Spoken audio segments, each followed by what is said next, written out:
新台病院泌尿部主治醫師歐永謙表示，微創攝護腺的扭體手術是這幾年來才引進台灣的微創治療的方式，透過類似鏡對尿道來進入，佇個攝護腺的兩邊放了4到6個直立的固定裝置，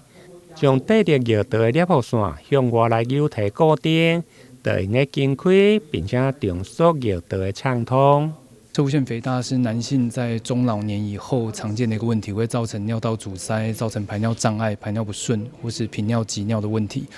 那攝護腺拉提手術，它是透過一個嶄新的方式，那它用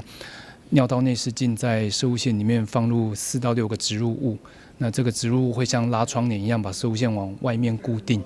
那固定以後，攝護腺尿道就被拉開。那這種物理性的尿拉開，並沒有破壞我們的攝護腺組織。所以病患在手術拉開以後，會感到迅速的感到他的尿流速有改善，生活品質改善。但是因為沒有破壞組織，所以它對於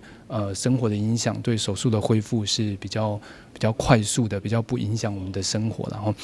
那跟傳統的藥物相比的話，它的對於尿流速的療效跟生活品質的改善是優於傳統藥物的。那也可以避免傳統藥物出現的性功能障礙、射精功能障礙。或是一些